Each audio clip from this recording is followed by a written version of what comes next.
Buenas tardes a todos y a todas. Es un gran gusto presentar este panel, esta mesa redonda que pusimos como nombre tentativo y quedó controversias en torno al ambiente y el desarrollo.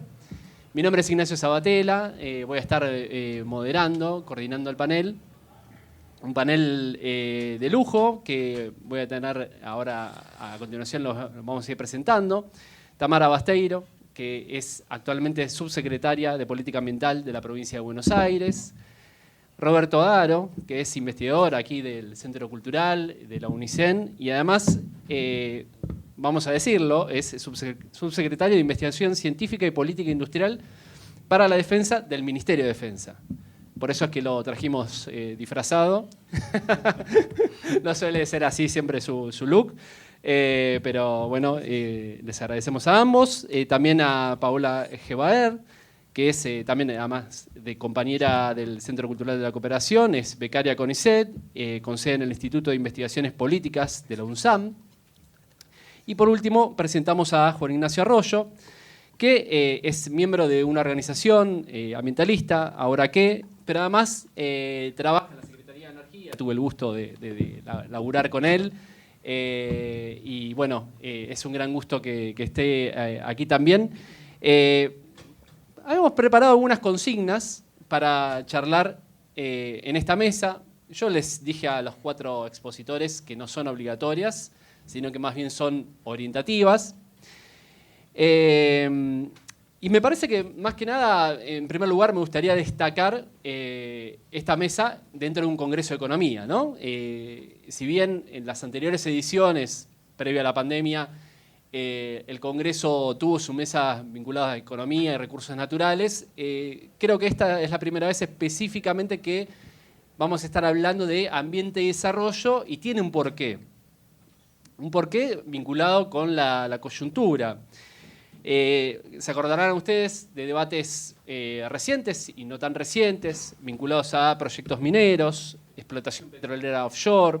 Justamente hoy comenzó una nueva audiencia pública vinculado con el primer pozo de perforación que se va a estar haciendo en aguas ultraprofundas. La discusión sobre las granjas porcinas, la discusión sobre la salmonicultura en la provincia de Tierra del Fuego, la ley de humedales, que finalmente no fue tratada. Y en ese sentido, quedaba la pregunta para los expositores, que pueden tomarla como no, ¿cómo evalúan el estado actual de la agenda ambiental? Y al mismo tiempo, ¿qué rescatan de estos debates que tuvieron lugar vinculados a cada uno de estos temas y proyectos?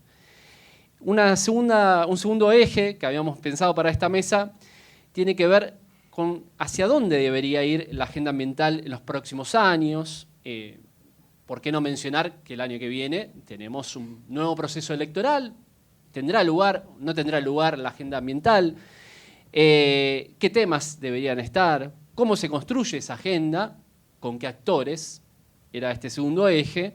Y un tercer eje, que a mí me parecía interesante agregarlo, tiene que ver con las particularidades de Argentina y el mundo.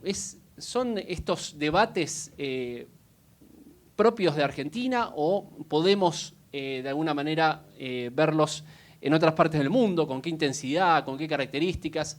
Bueno, este era un tercer eje para pensar la cuestión. Vuelvo a decir, sin obligación de compra, como les dije a los 4, cada uno de ellos puede arrancar por donde quiera. La idea es que puedan exponer durante 15 minutos, no más de eso, así luego podemos hacer una ronda de comentarios, preguntas, intercambio entre los mismos panelistas. Y por último, mencionar algo muy importante, que es por lo menos para un área específica dentro del Departamento de Economía de aquí del CCC, que es que próximamente va a estar publicándose un libro que le hemos puesto como título Desarrollo de Ambiente, Problemas y Debates desde la Periferia. Un libro que va a ser editado por el Centro Cultural, donde algunos de nosotros tenemos participación, va a tener capítulos específicos sobre energía, minería, bosques, basura y otros temas más. que bueno, esperemos que esté lo más pronto posible en la calle. Es un libro que elaboramos durante todo 2021, que para comienzos de este año estaba listo, y bueno, quienes hayan pasado por algún proceso editorial saben que no son lo más rápido que a uno le gustaría, ¿no? Así que esperemos que próximamente podamos compartirlo e incluso presentarlo, y van a estar todos y todas invitados. Bueno, los voy a dejar con ellos. Le vamos a dar primero la palabra a Tamara, que fue seleccionada para ser la primera oradora. Democráticamente, sí, por supuesto. Luego, no sé si vas vos, Pau, o Juan, quién, no sé, cómo coordinado entre ustedes. Bueno. Hacen piedra, papel o tijera, mientras que yo hablo. Claro, ahí está. Sí. Bueno, le vamos a dar la palabra primero a Tamara y luego ustedes dirán cómo siguen. Gracias. Bueno, voy con este. Primero que todo, muchas gracias por la presentación y a Ignacio también por la invitación. Buenas tardes a todos y a todas. Como decía Ignacio, mi nombre es Tamara Basteiro, yo soy subsecretaria de Política Ambiental del Ministerio de Ambiente de la Provincia de Buenos Aires, del primer Ministerio de Ambiente de la Provincia de Buenos Aires. Estoy rodeada de un montón de compañeros que saben mucho más que yo, que vienen de la academia seguramente y que tienen muchos más datos por ahí para aportar al título de este panel, por ahí más de lo técnico que nos ayuden a pensar. Mi propuesta por ahí hoy era contarles un poco desde la provincia de Buenos Aires cuál es nuestra mirada con esta agenda y también desde la política. Yo, además de haber estudiado gestión ambiental, soy una militante política, soy una militante de la Cámpora, una de las organizaciones con la que estamos laburando también estos temas, entonces está bueno también, me parece, hablar también desde esos lugares, reconocernos desde esos lugares. Para mí la cuestión del ambiente y el desarrollo tiene mucho que ver con la mirada política, con la mirada del país que buscamos y que queremos, entonces me parece que está bueno también pensar a veces estos debates, muchas veces creo yo, y por ahí ya me meto en la primera pregunta o en la primera consigna, que era el estado actual de la agenda. Muchas veces me parece que esta agenda se quiere, poner en un lugar o muy complejo, ¿no? Que parece que solamente quienes, están en grandes paneles internacionales o que tienen un gran recorrido académico son aquellos que son muchas veces voces autorizadas para hablar.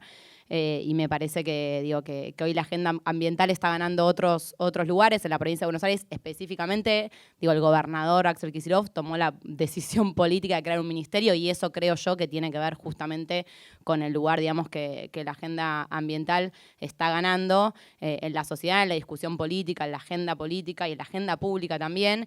Y acá me parece que está bueno hacer por ahí este llamado porque me parece que también ahí hay todavía...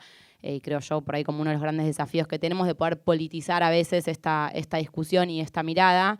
Y creo que las gestiones provinciales y que las gestiones nacionales, acá también estoy rodeada de un compañero que también labura en ese sentido, me parece que tenemos también ahí el desafío de poder como plantearnos también con quiénes articular y qué aliados ir buscando en este desafío de poder, problematizar la agenda, que no está simplificada y a veces también bajarla al territorio. Me parece que también en esto de hacia dónde va la agenda, muchas veces las comunidades tienen mucho que aportar y mucho que decir a la hora también de ir tomando como las definiciones y eso por ahí voy a ser un poco desordenada, quiero decir, ¿no?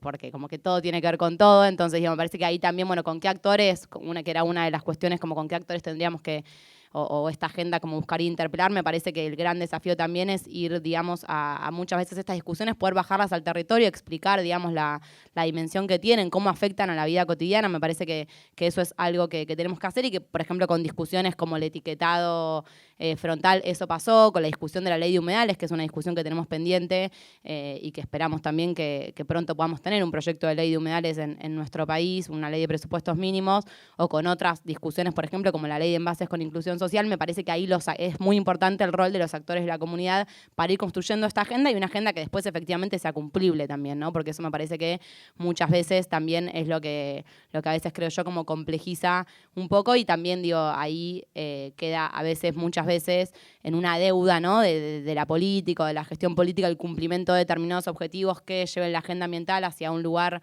o hacia otro y creo yo también que, que la posibilidad de incluir a las comunidades y que las comunidades discutan es central.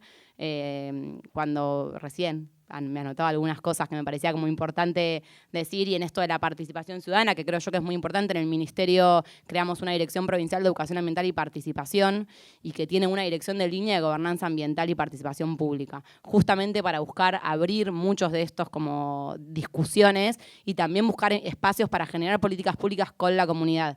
Y ahí me acordaba de una frase de Máximo, que decía en una de sus discusiones, de una de sus alocuciones, que cuando la sociedad se suma a la participación de su futuro, el margen de error se reduce. Entonces me parece que esto es central a la hora de pensar la agenda ambiental, porque muchas veces los desafíos son muy grandes, y creo yo que también es una agenda relativamente nueva, por lo menos en la cuestión de la política pública y de la agenda pública. Así que ahí me parece que digo esto, que el desafío, creo yo, es poder buscar los ámbitos para que la comunidad sea escuchada, y que después, digamos, quienes tenemos obviamente después la definición de tomar determinadas decisiones, podamos hacer eco de esas cuestiones, y también explicar, ¿no? Muchas veces acercar la información de una manera accesible. Digo, ahí me parece que la comunidad científica ha venido haciendo, creo yo, un trabajo en este último tiempo de poder dialogar con las comunidades. Hace pocos pozos de la UNICEN, recién escuché, y la semana pasada, el viernes, estuvimos en Tandil, en la UNICEN, firmando un convenio para la construcción de un vivero de plantas nativas en la universidad, pero también hablando sobre un proyecto de voluntariados ambientales que el Ministerio de Educación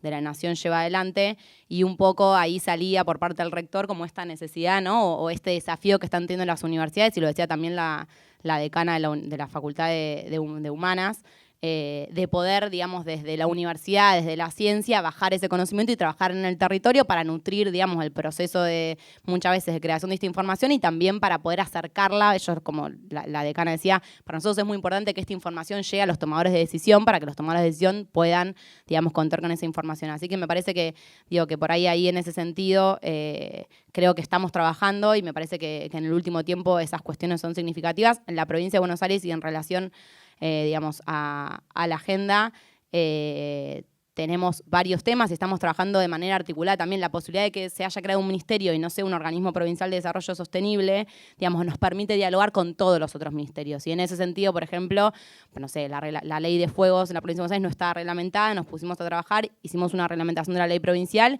y esa reglamentación crea un consejo que está formado por el Ministerio de Desarrollo Agrario, porque trabaja con toda la comunidad de productores, por ejemplo, y tienen un rol muy importante en este tema. El Ministerio de Seguridad, que es el que tiene el combate del fuego, porque es el que trabaja con los bomberos y con las fuerzas, digamos, de seguridad. Y nosotros del Ministerio de Ambiente también, abordando la cuestión vinculada a las reservas y a los espacios de conservación, pero también pensando en la restauración y en la educación ambiental. Entonces, digo, ahí en la agenda también de construcción y cómo vamos armándola, me parece que, digamos, en este último tiempo también se ha logrado, o hacia eso vamos, que hay mucho camino todavía por recorrer, de que la agenda ambiental o que las temáticas ambientales puedan empezar a ser transversales al resto de las políticas públicas. Digo, el Gabinete del Cambio Climático, por ejemplo, busca un poco eso, ¿no? En la provincia de Buenos Aires también, digamos, estamos trabajando en ese sentido, con el Ministerio de Salud, por ejemplo, en una agenda vinculada a salud ambiental, con el Ministerio de Desarrollo Agrario, las cuestiones que tienen que ver con la agroecología. Bueno, esto como contaba, en muchas reservas, por ejemplo, reservas de biosfera, también se crean espacios interinstitucionales de articulación, y me parece que eso es lo central. El gobernador decía en un acto el mes pasado que estuvimos con Daniela y que estaba Axel, que el gran desafío que tiene Daniela no es solo las políticas públicas que están haciendo, sino que todo el gabinete de la provincia de Buenos Aires entienda o logre como asimilar la cuestión ambiental a la hora de pensar todo el resto de las políticas públicas. Y hacía la comparación tan cotidiana con estos temas, que es con género, ¿no? Decía, bueno, el Ministerio de las Mujeres y Diversidades de la provincia tampoco existía, se creó cuando arrancó la gestión, y el gran desafío, además de las políticas públicas, de presupuesto y un montón de cosas que por supuesto son importantes, también el gran desafío es que esa agenda llegue, o por lo menos el resto de los ministerios la tomen como parte de su agenda cotidiana y de su andar cotidiano, y piensen políticas públicas desde esta perspectiva. Así que me parece que ahí eso es lo importante. Y en relación al desarrollo, creo yo también, tenemos un gran desafío desde el ministerio o quienes militamos, digamos, el ambientalismo popular, que es poder, hacer dialogar o amigar esto del artículo 41 con el artículo 14 bis que decía Máximo, pero me parece que sobre todo, el gran desafío de entender que los proyectos, digamos, estos proyectos, como decía recién Ignacio, recién de offshore, ¿no? O de minería, o ciertos emprendimientos productivos que muchas veces, creo yo, se quieren digamos, poner en un lugar del bien o del mal, ¿no? Bueno, este proyecto en términos ambientales está mal o está bien. Digo, me parece que la simplificación de esas cuestiones es la que nos hace caer muchas veces en, digamos, situaciones de las que después es difícil salir. Entonces, me parece que el gran desafío, lo que tenemos que, creo yo, como que hacer o que apostar, es que esos proyectos, digamos, que son necesarios y que nuestro país los necesita porque necesita divisas, digo, estamos endeudados, el último gobierno nos endeudó como nunca en esta historia, necesitamos divisas, necesitamos que los pibes y las pibas puedan tener, que las familias puedan tener para comer, estamos en una situación también compleja en términos sociales, entonces esos proyectos, por supuesto que son importantes, lo que tenemos que hacer es discutir cómo se llevan adelante esos proyectos, de qué manera, ¿no? Digo, a dónde van las regalías de esos proyectos, qué, digamos, controles vamos a establecer desde las distintas autoridades y las distintas jurisdicciones para asegurar que esos proyectos efectivamente se realicen de la mejor manera posible, con los mejores estándares posibles. Ahora, me parece que lo que muchas veces pasa es que estos temas también son tomados intencionalmente por determinados espacios políticos, espacios de las organizaciones de la sociedad civil, y son simplificados, digamos, y van generando también con el sector mediático de nuestro país, con los medios, también no logramos tener una ley de medios, entonces eso muchas veces también, digamos, hace que sean pocos por ahí las voces que se escuchen con información, digamos, que pueda problematizar, explicar, entender, hacer una evaluación como seria y real de los procesos, porque no es blanco y negro, no es offshore sí o offshore no, no es minería sí o minería no, lo que tenemos que discutir son los procesos, porque además eso nos permite discutir el proyecto de país que queremos. Entonces me parece que eso es lo central y que sobre eso es sobre lo que tenemos que ubicarnos, desde la mirada económica, desde la mirada técnica, desde la mirada política, desde la mirada ambiental. Digo, me parece que hay que saltar esa barrera y poder avanzar en ese sentido. Yo no sé cómo voy de tiempo. Vos andás diciéndome porque yo puedo hablar. Bueno. Así que digo, a mí me parece que eso sí, digo, es central y es el gran desafío que tenemos desde el ambientalismo popular, por lo menos, que es un ambientalismo que quiere que cierre con la gente adentro y que entonces en ese sentido no pretende, digamos, correrse la discusión o discutir solo en términos técnicos ambientales, sino que pretende discutir con el resto de las variables, con la variable económica, con la variable social, con la variable política, digamos, ¿no? Me parece que con la cultural, me parece que ahí es donde la agenda ambiental en estos últimos 4 o 5 años ha logrado avanzar un montón. Por supuesto que todavía eso genera ciertas resistencias también, eso también hay que saberlo, porque hay intereses detrás de cada una de estas discusiones, y cuando uno toca intereses, o por lo menos digamos, plantea o los quiere poner en discusión, ¿no? Los quiere alumbrar, muchas veces, bueno, ahí hay como determinada, digamos, reacción. Me parece que sí se ha, digamos, logrado movilizar mucho a la sociedad civil, los pibes, las pibas están tomando esta agenda, hay muchas organizaciones en la calle, cada vez, digamos, me parece que hay menos margen para que hablo desde la política pública, ¿no? Pero hay menos margen para que quienes estamos en determinados lugares podamos mirar para otro lado. Por supuesto, del Ministerio de Ambiente no miramos para otro lado, pero digo, muchas veces por ahí desde otros espacios sí, y creo que se está como todo el tiempo corriendo la vara y ya hay cada vez menos margen. La crisis climática que atravesamos, digamos, y determinadas situaciones también así nos lo demuestran, y ahí por ahí ya para ir cerrando en la mirada, ¿no? Como de Argentina o el mundo o el lugar que tenemos. Me parece que esto que decía Ignacio es clave. El año que viene hay un proceso electoral que es muy importante en nuestro país. La agenda ambiental seguro esté en la agenda, digamos, electoral por los distintos, digamos, candidatos o candidatas que quieran, digamos, ponerse a consideración de nuestro pueblo, y me parece que ahí sí tenemos que tener cuidado y tenemos que estar atentos desde qué lugar se plantea esta agenda, porque muchas veces, digamos, pienso en el caso, por ejemplo, de Brasil, ¿no? Y, digamos, y la agenda de Bolsonaro. Hace poco leía una nota de Juli Monques en una de los portales donde escribía, que hablaba de esto, ¿no? De cómo Bolsonaro, digamos, o cómo banalizan o muchas veces como simplifican la agenda ambiental, y después a la hora de las políticas públicas deforestan como deforestan, pero a la hora de lo mediático, con el acompañamiento del sector mediático, pueden decir cualquier cosa porque igual nadie se entera efectivamente de lo que pasa o lo que no pasa. Ahí sí me parece que tenemos digamos, una responsabilidad de poder poner seriedad al momento en el que la agenda ambiental entra en discusión. Y creo también que más allá de, digamos, de la mirada de país, creo que como sur global, digamos, y como región también tenemos un gran desafío con el resto de los países, porque muchos de los bienes naturales comunes, digamos, que están en el foco de esas grandes potencias, y que además, digo, ahí también por ahí trayendo las palabras que es algo también que siempre dice Aniela en esto de la discusión del sur global, ¿no? Y la cuestión como económica, ya que estamos en un congreso de economía, de la deuda, esto de discutir los acreedores ambientales, ¿no? Si somos o no somos acreedores ambientales, de los acreedores, digamos, de quienes somos deudores en términos económicos. Y ahí me parece que hay que volver a esas palabras que Néstor decía, bueno, si superponemos los mapas, ¿no? De qué países son los que toman deuda y qué países son los que tienen los bienes, digamos, naturales comunes hoy, que sostienen de alguna manera que el resto del planeta siga viviendo con el mapa, ¿no? De los acreedores en términos financieros, pero que también son los que más emiten, seguramente esos mapas coincidan. Me parece que tenemos necesariamente que dar esa discusión en términos globales, porque me parece que esa también es la respuesta un poco a la crisis, digamos, que estamos atravesando hoy producto de la deuda que tenemos. Y me parece que ahí sí el ambientalismo tiene mucho que aportar y la mirada ambiental tiene mucho que aportar.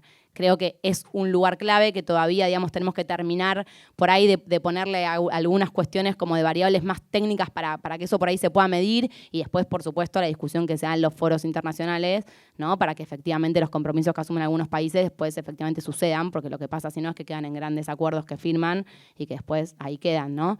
Me parece que eso, creo yo, es una de las grandes cuestiones que tenemos para discutir en términos de región, porque si no estamos como todo el tiempo, ¿no? Con la soga al cuello, pero después también, arrancan las barreras para arancelarias también, entonces como, digamos, es una manera como de ahogarnos, pero de no reconocer también todo el aporte que estamos haciendo en términos de bienes naturales comunes, y bueno, y me parece que llegó un poco la hora de tomar esas palabras por ahí de Néstor allá en la COP10 y hacerlas carne en empuje, en militancia, ¿no? Y en hacer que estos temas lleguen y que efectivamente, digamos, consiguiendo los aliados que tengamos que conseguir, pienso en Bolivia, ¿no? Por ejemplo, en Brasil, si ahora también, digamos, logramos que Lula sea presidente nuevamente, me parece que tenemos como Sur Global mucho que ir a reclamar y mucho que aportar también en esta discusión, y la agenda ambiental acá sí tiene, como ninguna otra, creo yo, un campo para ganar, para seguir creciendo y para seguir, digamos, visibilizando estos temas. No voy a seguir hablando,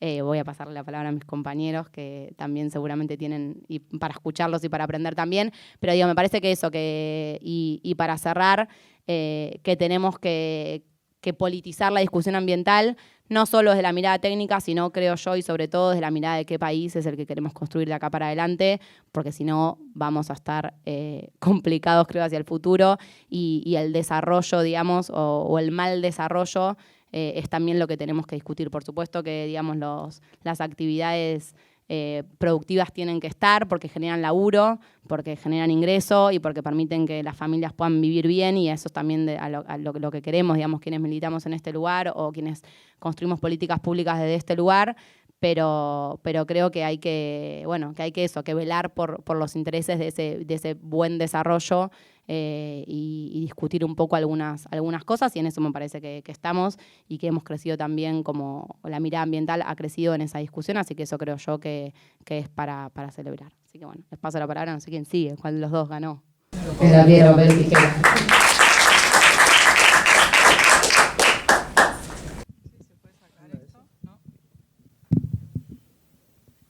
Está confusa. ¿La corremos?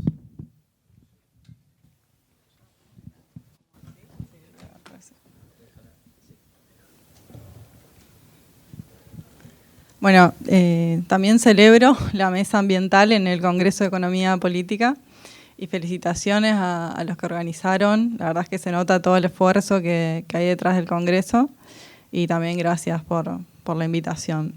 Yo voy a retomar las preguntas disparadoras, un poco como ordenadoras de lo que quería traer, pero espero que sirvan más que nada para abrir el debate. Una de las preguntas que nos había dado Ignacio como para ordenar un poco el debate era, bueno, la agenda ambiental de Argentina en comparación con otros países del mundo, ¿no? La idea de economía verde o de descarbonización de la economía como sinónimo de formas de producción más sostenibles está cada vez más presente en las economías más desarrolladas, que han sido las responsables de las emisiones de gases de efecto invernadero, como dijo Tamara recién, pero también en las economías del sur global, que no solo han sido las menos responsables, sino que todavía no han podido resolver cuestiones sociales que tienen que ver con los altos niveles de pobreza, desempleo, que requieren necesariamente de crecimiento económico.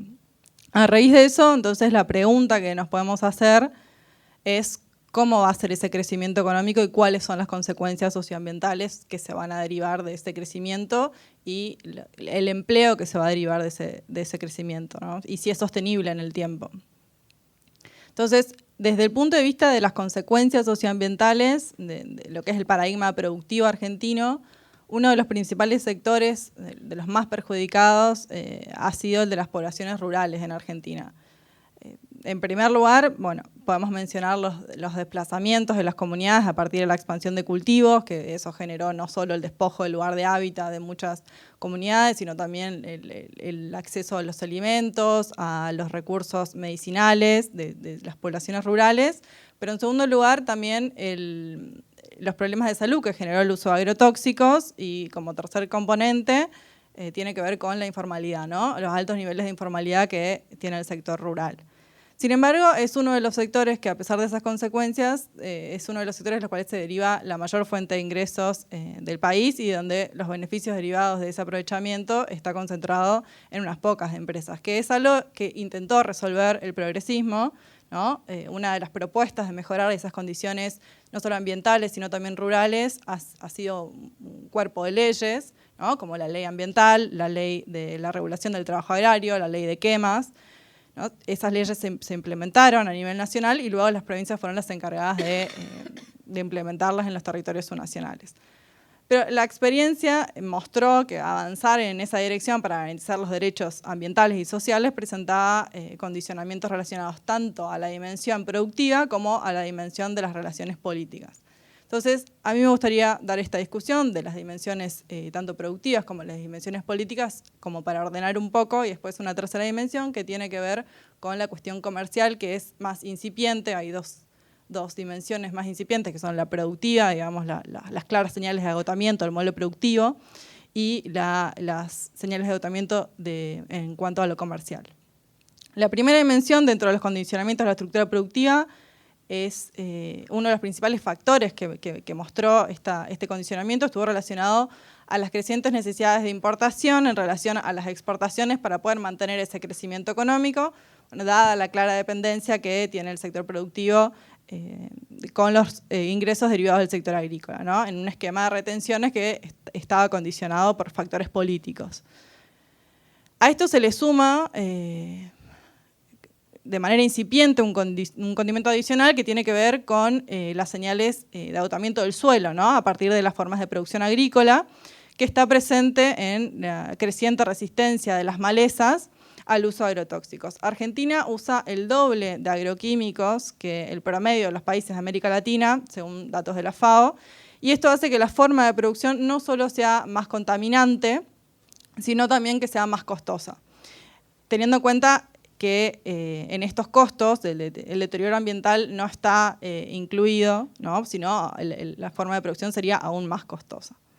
La segunda dimensión, que tiene que ver con los condicionamientos políticos, es que los intereses por parte del gobierno, ¿no? De sostener este modelo productivo de aprovechamiento de recursos naturales con protección ambiental y redistribución, a veces puede chocar con intereses de otros sectores que tienen peso político. En este caso, yo voy a mencionar solamente dos, que son, por un lado, los intereses del sector agrícola, con amplia capacidad de influencia que mostró en el tiempo y en los debates cómo está condicionado el modelo productivo, ¿no? por este peso político del sector agrícola, principalmente por su concentración en ambos extremos de la cadena productiva, no tanto de la provisión de insumos, sino también de la comercialización. En el caso de la soja y del maíz, el 90% de la comercialización está en manos de 10 empresas, y esto influye no solo en las formas de comercialización, sino también en las formas de producción que toman las provincias a la hora de tomar las decisiones de producción. Por otro lado, en los territorios subnacionales, es otro de los factores políticos que condiciona el modelo, puede haber el modelo de extracción de recursos naturales con protección ambiental, puede haber resistencias a la hora de aplicar la legislación nacional, ¿no? por ejemplo, los derechos laborales del trabajo agrícola, no fue la misma implementación en las distintas provincias, ¿no? Hay varios estudios que han demostrado cómo, por ejemplo, la provincia de Chaco y la provincia de Corrientes son dos provincias que, a pesar de ser vecinas, de tener características muy parecidas, han implementado de manera diferente la regulación del trabajo agrícola. Por otro lado, la ley de bosques, también hay varios estudios que dan cuenta de que algunas provincias con alianzas regresivas en los sectores más concentrados de la economía llevaron adelante una implementación mucho más laxa que en provincias donde los sectores dirigentes políticos vienen de agrupaciones sociales, donde hay una clara mirada del progresismo dentro de la conformación política de esas provincias. Entonces, en este sentido, estas dos dimensiones, tanto de los sectores agrícolas con fuerte concentración como de la composición política de los gobiernos subnacionales, podemos dar cuenta de las dificultades de llevar adelante una agenda de extracción de recursos naturales con protección ambiental. En Argentina, 5 provincias, por mencionar unos datos, de la región no AINA representan el 87% de la deforestación en los últimos 20 años y desde la implementación de los ordenamientos territoriales de la Ley de Bosques, el 90% se dio bajo permisos otorgados por las provincias. Esto, a su vez, no está desligado con la concentración que mencionábamos a nivel nacional de las empresas que dirigen esa comercialización, porque si miramos en la cadena, la comercialización de la expansión de los cultivos que terminaron en deforestación en esos territorios subnacionales, el 91% fue comercializado con estas empresas que concentraron el comercio a nivel nacional. Entonces, esta dimensión ayudan a entender, o creo yo que nos pueden ayudar a entender las dificultades de seguir en la misma dirección, tanto desde la necesidad de garantizar derechos sociales a partir de esa matriz productiva, pero tampoco desde poder generar una protección ambiental en esa matriz productiva, ¿no? Por eso la necesidad de cambio en la matriz productiva para poder garantizar esos dos derechos. Una tercera dimensión que creo yo que está presente en esta tensión es que el deterioro ambiental no solo es una consecuencia del modelo productivo, sino que además tiene su correlato en esta tercera dimensión que está relacionado al plano internacional, que puede actuar como causas de estancamiento del comercio. Argentina no solo es un país que tiene mayor uso de agroquímicos en comparación al resto de los países de América Latina, sino que está quinto a nivel mundial en niveles de deforestación. Entonces, retomando un poco la pregunta disparadora de cómo las agendas del mundo también pueden estar influyendo en la agenda nacional, creo yo que este deterioro ambiental puede significar la pérdida de mercado a la que se enfrenta el modelo de producción agrícola vigente a partir de las exigencias del comercio internacional de alimentos, donde cada vez hay mayores restricciones con respecto a las condiciones de producción y los daños ambientales que se derivan de esa producción a los países a los que exportamos. Entonces, estos condicionamientos creo yo que plantean una necesidad de adaptarse y poder cambiar en una transición a una mayor diversificación de la estructura productiva que es necesaria para poder atender las cuestiones sociales y ambientales.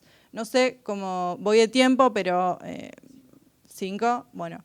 Entonces yo una de las cosas que iba a traer al debate, pero lo dejamos para el debate, es la experiencia de la ley de bosques en las provincias y cómo en algunos casos ser restrictivo en cuanto a lo que también mencionaba Tabana, en cuanto al prohibicionismo, muchas veces puede jugar en contra de los propios actores locales porque los recursos naturales también, de los recursos también dependen un sector de la población que los tiene como principal fuente de ingresos, ¿no? Entonces, esto creo que es importante traerlo al debate, pero lo voy a dejar para 5 minutos.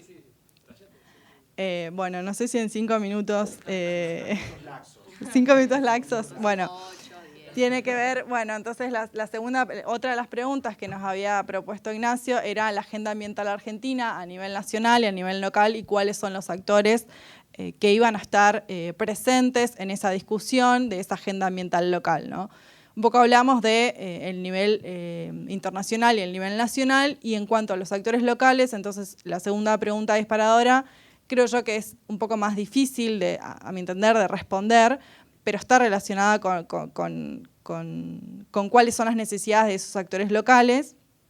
Creo que uno de los principales temas que deben ser abordados es, bueno, quiénes son esos actores que se perjudican principalmente de las actividades productivas en cada territorio, y en base a eso poder construir las alternativas de producción sustentables para atender a esas necesidades también internas y no solamente externas en cuanto a las demandas de exportación.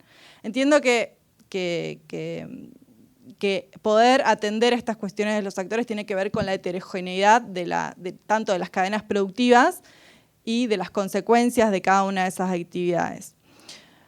Por lo que la pregunta acerca de cómo construir esa agenda tiene que estar necesariamente ligada a esto que mencionábamos hace un rato y en la mesa anterior, de si los actores están de acuerdo con esas actividades que se llevan adelante y cuál va a ser la generación de empleo, ¿no?, que esas actividades generan.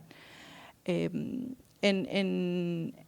cuanto a la experiencia de la Ley de Bosques, lo que iba a mencionar era que en principio fue una ley muy ambiciosa, porque la intención en un principio había sido de proteger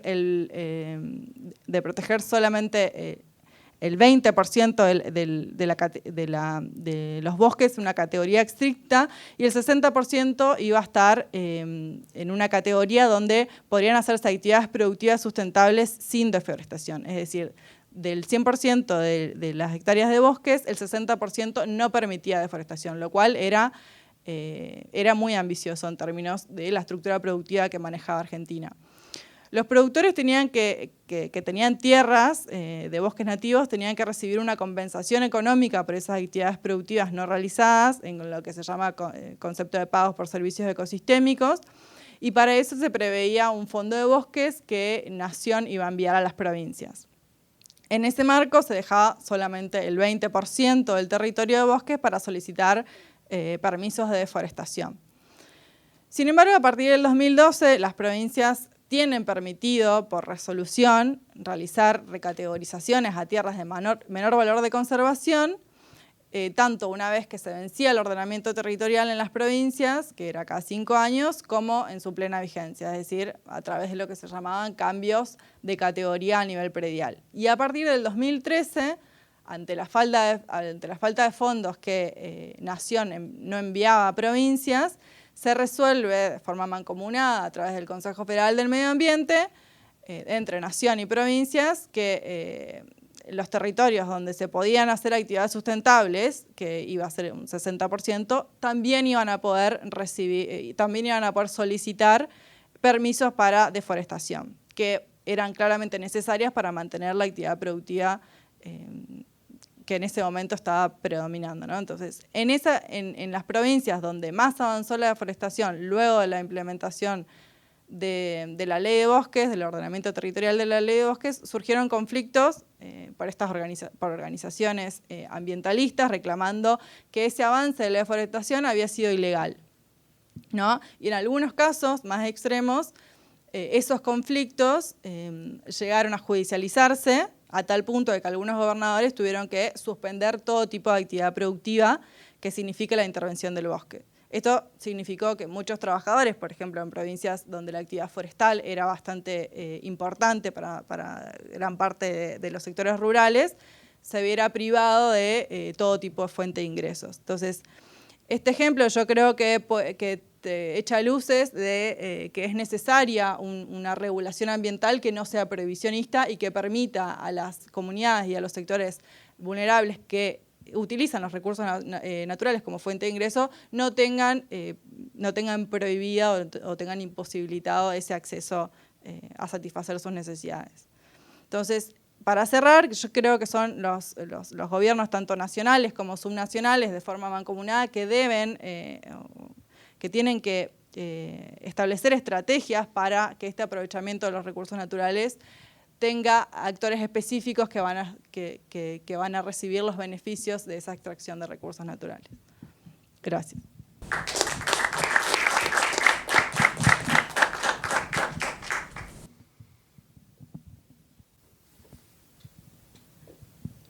Bueno, se prendió la luz. Era hora. Bueno, muchas gracias por la invitación, por estar acá y por... Ahí se escucha, ¿no? Perfecto. Y por tocar esta temática cada vez más transversal a todo lo que hacemos. Me parece muy importante poder meterla en todos los ámbitos en donde sea posible.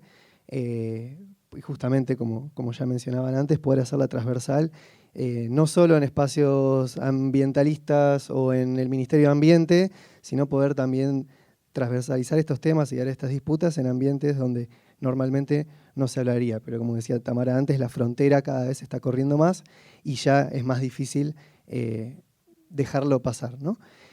Mi intervención yo la había pensado un poco, a mí me sirve pensar cuando hablamos de la tensión entre ambiente y economía, a mí me sirve un poco separar la discusión en dos capas. Una capa, si se quiere, más de lo posible, de lo factible y del corto y mediano plazo. Es decir, bueno, en el corto y mediano plazo, ¿hay tensión entre ambiente y economía? Definitivamente sí, pero necesitamos crecer y necesitamos resolver nuestros problemas estructurales en términos socioeconómicos. Y entonces, en ese ámbito, por ahí nos movemos dentro de las reglas, si se quiere, más del sistema económico, que es decir, bueno, ¿cómo podemos avanzar en la expansión del sistema de producción y consumo con la mayor cantidad de protección y de cuidados ambientales posibles?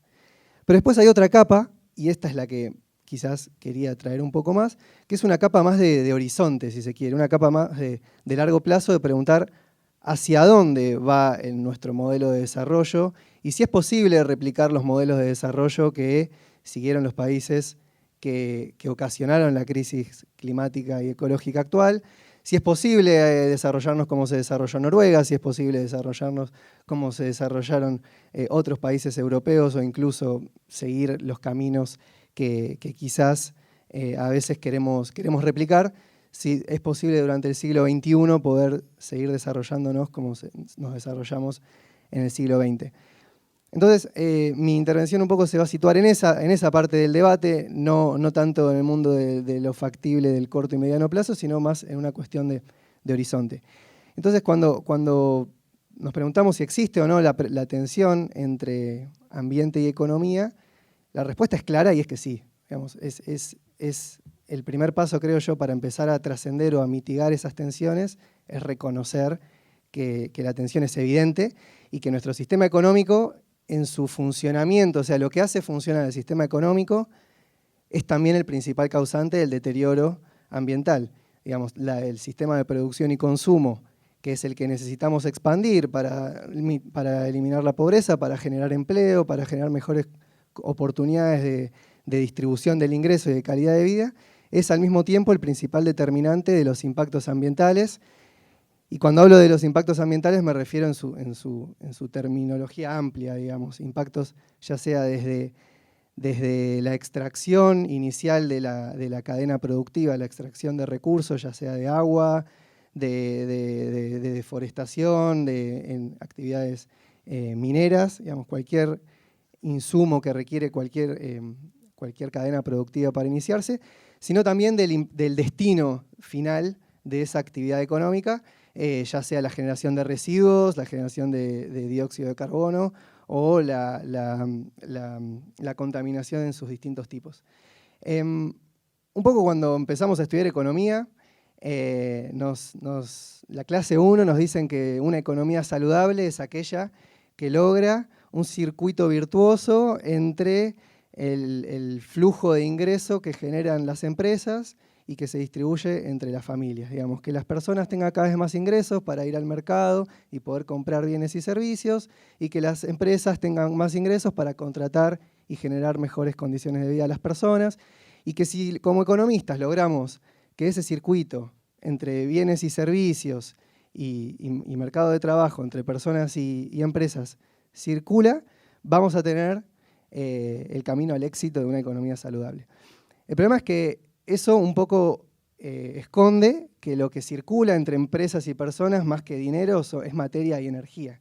Digamos, la economía es un subsistema de un sistema ambiental que nutre cualquier cadena productiva y que absorbe cualquier impacto.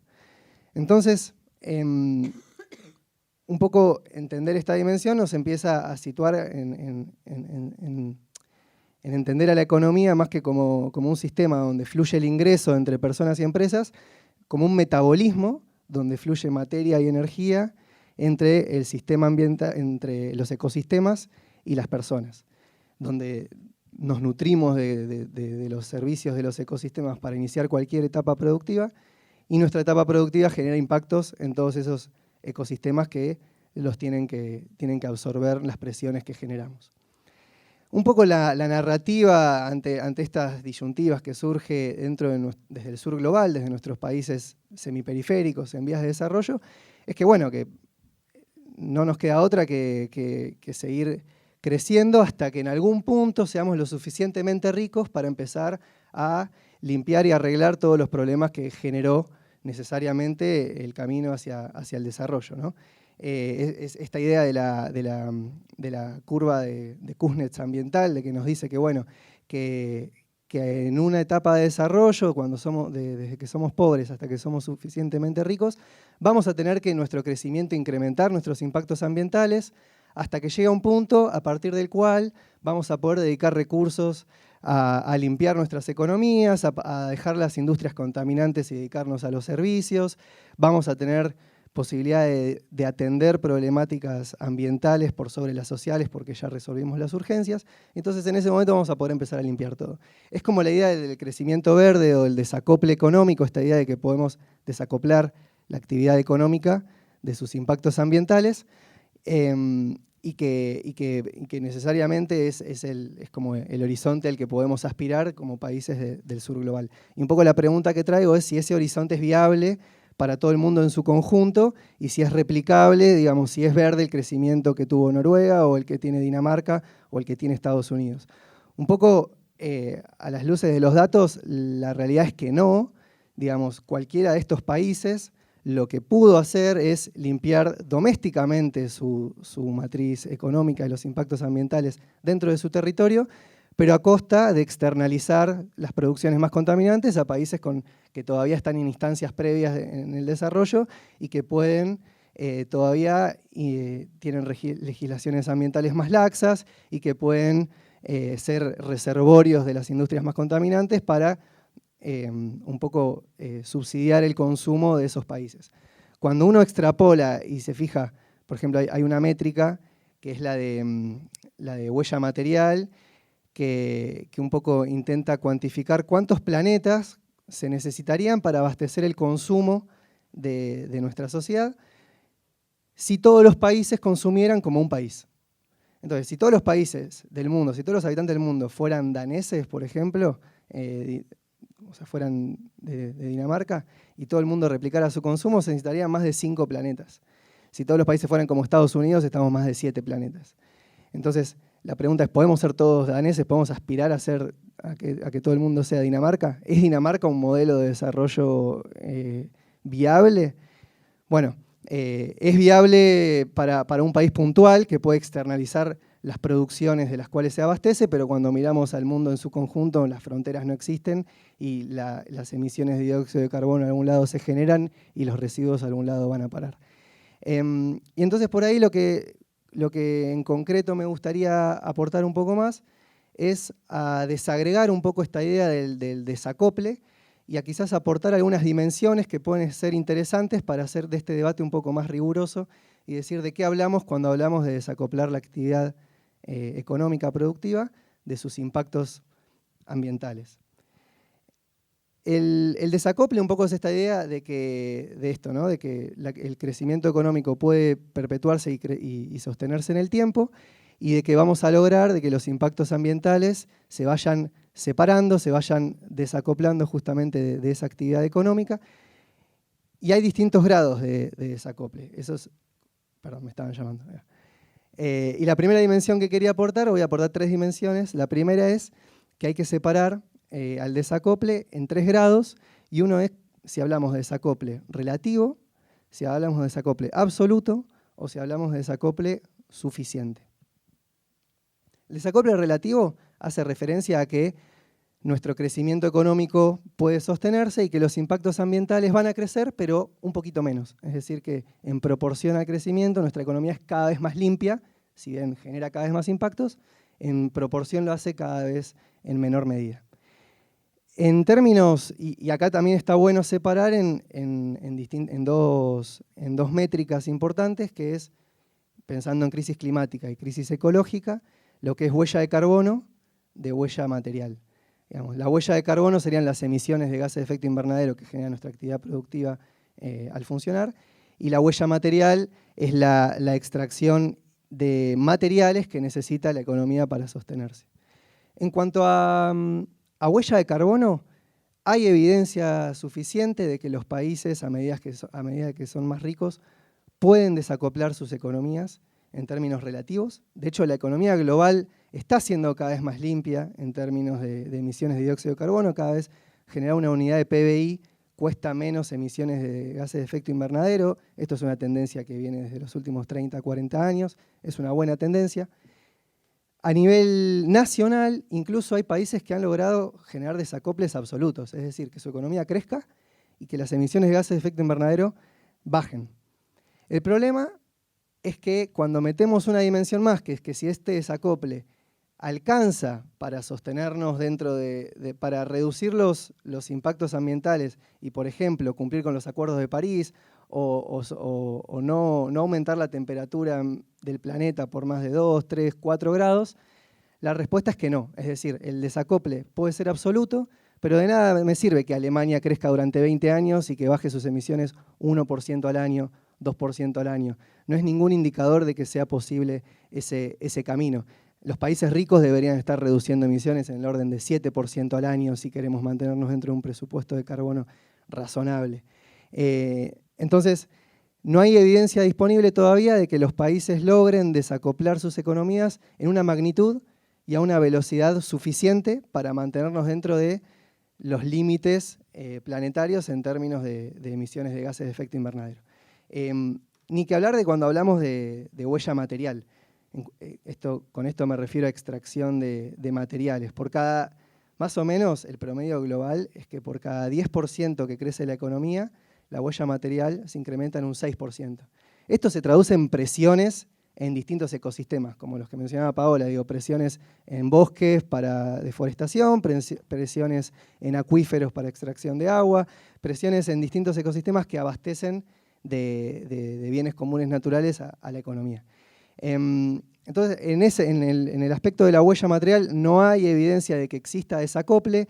Sí, a nivel nacional, un país, como decíamos antes, puede disminuir su huella doméstica, pero porque a medida que es más rico, externaliza la producción en otro país que puede funcionar de reservorio, y quizás sí, su economía se dedica más a software, a finanzas, a servicios en general, pero sosteniendo niveles de consumo que se abastecen con producciones de otras fronteras.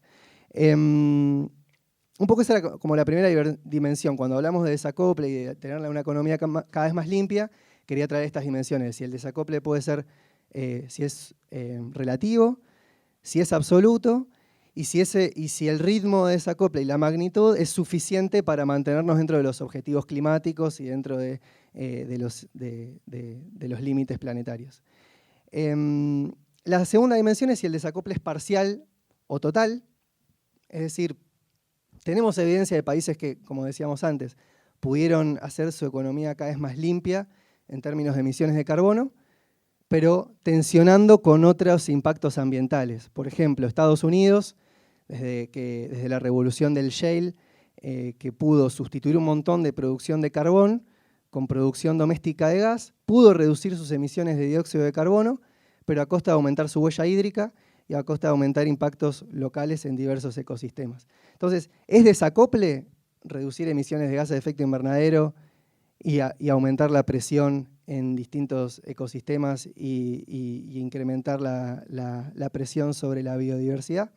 Bueno, esas son preguntas abiertas en términos de las tensiones que existen. Hoy estamos transitando una transición energética que va hacia la descarbonización, pero hacia el aumento de la necesidad de mayores minerales para sostener esa nueva matriz energética que va a estar necesariamente más materializada.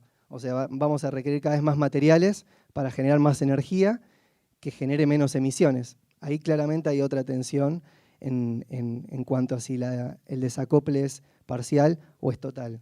Con esto me refiero a cuántos indicadores tenemos que mirar de impacto ambiental y cuáles son más relevantes y cuáles tensiones nos tenemos que bancar y decir, bueno, sí, me banco tener más presión en un indicador con tal de mejorar mi desempeño en otro, y eso va a depender de las prioridades que tenga cada país y cada territorio. Y quizás ya para ir cerrando, para cumplir con el tiempo, me gustaría aportar un último quizás elemento, que es el que a veces nos hace creer que el desacople también es posible y es viable, que es la creencia en que todo lo podemos solucionar con innovación tecnológica y mayor eficiencia en la forma en la que podemos producir y consumir. Al día de hoy, lo que termina pasando, digamos, cada vez que nuestras economías son cada vez más eficientes, es decir, requieren menos insumos para poder generar más riqueza y mayor producción, termina pasando que la menor necesidad unitaria para producir algo termina haciendo que produzcamos más de eso que inicialmente tenía un impacto.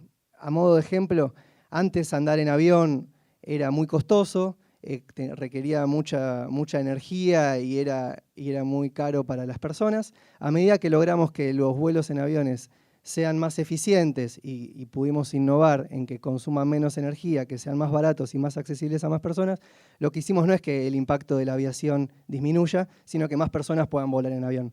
Y seguramente lo mismo pueda pasar con el turismo espacial en el futuro.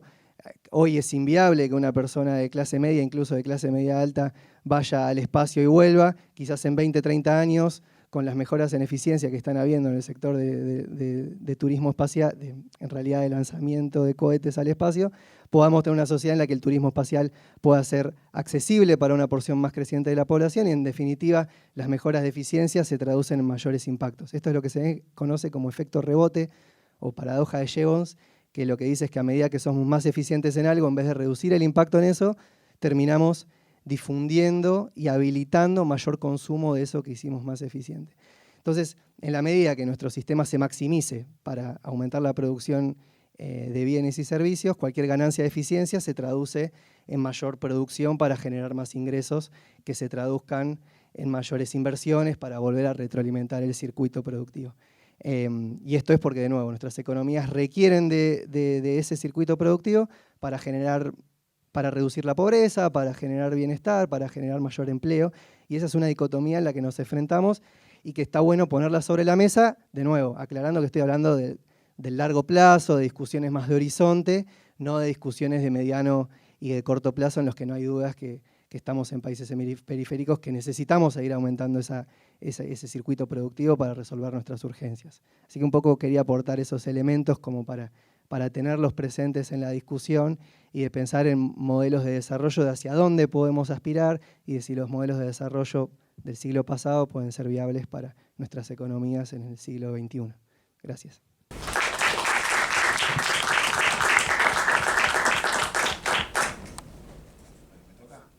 Bueno, buenas tardes a todos y a todas. Gracias. Quiero dejar constancia que me dejaron al último por ser el de corbata. ¿Sí?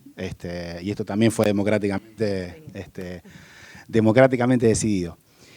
En primer lugar, digamos, antes de meternos de lleno, me parece bueno algunas aclaraciones para tener en cuenta también desde dónde hablamos. Si bien Nacho fue generoso en su presentación, yo soy varias cosas y he sido varias cosas más. En realidad, hoy estoy hablando aquí a título personal como Roberto Adaro. No estoy en representación institucional del Ministerio de Defensa y demás, más allá de que obviamente no niego que soy su secretario porque para nosotros es un compromiso que nos atraviesa, un compromiso obviamente que nos sentimos orgullosos y no negamos, pero también está bueno aclarar y ser prudente en ese sentido. No le vamos a esquivar el cuerpo a la jeringa respecto de las preguntas que nos sugirió Nacho, pero también quiero ser prudente respecto de algunas consideraciones que vamos a plantear, o que por lo menos pretendo plantear. Gracias. Muchas gracias. Ahí estamos mejor. decía, esas consideraciones no pretenden juzgar o justamente hacer alguna valoración respecto de los compañeros que hoy les toca asumir la agenda ambiental desde la gestión pública, ¿sí? No sería ético de mi parte y demás.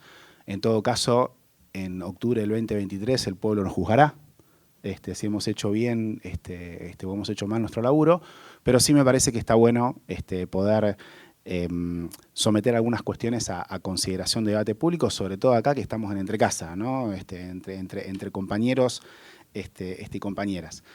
Dicho esto, y ya que Nacho me presentó como una excepción estar vestido así, o sea que todo el mundo debe pensar que todo el día ando de taparrabo, yo también voy a... No hay problema, Nacho, después pagar la cerveza, pero yo también voy a develar algunas infidencias, ¿sí?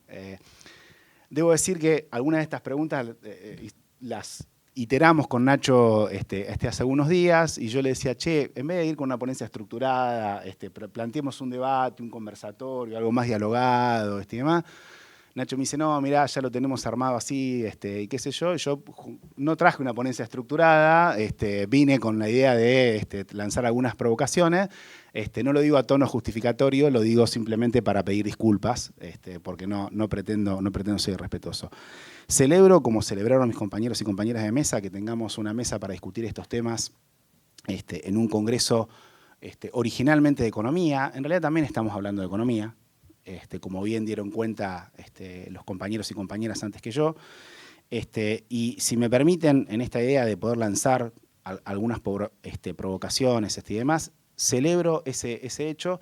Espero que en algún momento dejemos de ser como el amigo judío, ¿no? O sea, que dejemos de ser un eslabón más dentro de un congreso de economía para apostar justamente a la transversalización, como bien decía Tamara y el resto de los compañeros y compañeras, que los temas ambientales, de la misma manera que los temas de género y otros debates que están ganando la agenda pública, tiendan a ser transversalizados y no ser simplemente un casillero más asercionado, ¿sí? Como para un poco enmarcar esto de lo que traemos, y digo traemos en primera persona de plural, porque si bien a mí me toca poner la cara, ninguna de mis ideas son originales, son fruto de la reflexión colectiva, de la experiencia, del laburo con compañeros y compañeras, simplemente a mí hoy me toca agarrar el micrófono. En eso, la organización colectiva, acá hay un documento con algunos compañeros que en su momento militábamos en Colina, escribimos allá lejos de hace tiempo, otro día hacemos otro seminario respecto al destino de las organizaciones del campo nacional y popular, ¿sí? Varios seminarios vamos a tener que hacer. Al respecto en ese sentido, pero ahí nos animábamos a reflexionar en aquel momento, de cara a las elecciones de 2019, fíjense qué coincidencia de coyunturas, tratando de animarnos a proponer cuál debía ser la agenda ambiental del nuevo gobierno que se aproximaba de cara a las elecciones del 2019. Yo decía, bueno, algunos temas son inmanentes, en realidad no es justa mi expresión, los temas no son inmanentes, pero sí hay algunas continuidades, por eso es que considero que este documento todavía tiene algo de luz para aportarnos en aquel debate. Y como bien decía, nosotros no somos fundantes, sino que somos producto de una historia y de un proceso que arranca bastante tiempo antes. Ahí nosotros, en realidad, este documento para las elecciones del 2019 se monta sobre una reflexión que habíamos iniciado casi 10 años antes, en el 2010, 2011, en otro momento de coyuntura electoral, ¿sí? En aquella coyuntura electoral que iba a terminar consagrando nuevamente como presidenta a Cristina Fernández de Kirchner con la voluntad absoluta y mayoritaria del pueblo argentino. Y en aquel momento nos animamos a jugar con la relación entre dos conceptos que eran o son, ¿sí? La relación entre la soberanía y los recursos naturales. Me permito acá una licencia, no voy a entrar en definiciones conceptuales entre bienes comunes, recursos naturales y demás. Con el permiso de ustedes los voy a tomar como sinónimo, aunque no estrictamente lo son, ¿sí? Pero nosotros ahí decíamos, a ver, en realidad hablar de soberanía, hablar de recursos naturales es hablar de cosas bastante parecidas, ¿sí? Porque la soberanía tiene que ver con el dominio, con la capacidad de controlar, con la capacidad de alguna manera de ejercer algún sentido respecto cuando hablamos de soberanía territorial, sobre alguna porción del territorio, y nuestra relación con los recursos naturales en algún sentido también está mediada por lo mismo. ¿Hasta dónde o no somos soberanos sin tener dominio pleno de nuestro territorio? ¿Sí? ¿Qué es lo que quiero decir con esto? Muchas veces cuando hablamos respecto, por ejemplo, de la producción agropecuaria de la Argentina, los commodities que nosotros producimos, demás, decimos, bueno, en realidad lo producimos nosotros, en realidad lo producen empresas transnacionales que operan en la Argentina y nosotros ponemos el territorio, la mano de obra y un poquito, y algunas cosas más. ¿Sí? Digo como para empezar a entender o para empezar a complejizar algunos debates que se vienen dando y que creo que es necesario justamente profundizar, instalar, complejizar y demás. Y esta disyuntiva, esta relación entre ambiente y recursos naturales, atraviesa por lo menos toda nuestra historia moderna como nación, desde mayo de 1810 hasta el presente. Digo, mayo de 1810, plan de operaciones atribuido a Mariano Moreno, no importa si lo escribió o no, lo importante es que fue un documento contemporáneo de aquella época, ya había una idea preclara de que el país que se estaba fundando, aunque no tuvieran una idea clara los patriotas de que verdaderamente estaban fundando una nueva nación a la faz de la tierra, ¿sí?, buena parte de su destino iba a estar signado por el dominio, ¿no?, que podía ejercer sobre sus recursos o sobre su territorio. ¿Sí? Ya Mariano Moreno alentaba sobre la necesidad de ser soberanos respecto a los recursos minerales, sobre la necesidad de que el Estado creara ingenios mineros, ¿sí?, e incluso previendo pena de muerte para el extranjero que osara tomar parte de los minerales de la Argentina. ¿Sí? De ahí en adelante uno puede rastrear ese debate a lo largo de todo el siglo XIX y ni qué hablar en el siglo XX a partir justamente del advenimiento de como dijo alguna vez algún expresidente, aquellos gobiernos que trataron de parecerse a la gente, ¿sí? O aquellos gobiernos de corte o de signo nacional y popular. Nosotros, allá por el 2012, cuando la renacionalización de YPF, perdón, que vaya haciendo insights, digamos, dentro de los propios insights, pero solíamos jugar con una diapositiva que ponía la sigla YPF, ¿no?, y tres caras, Irigoyen, Perón, Fernández.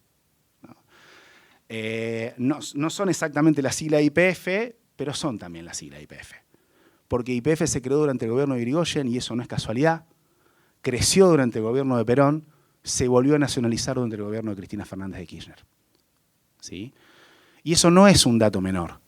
Después podemos discutir y hemos debatido en los primeros congresos sobre desarrollo que organizaba el IADE y demás, allá por el 2011, no en esta sala, en alguna otra de este piso, con algunos colegas o no tanto, hasta dónde había avanzado la agenda soberana y la agenda ambiental a partir de los gobiernos de Néstor y Cristina y demás, y realmente hay mucha tela para cortar y mucho debate en aquel sentido.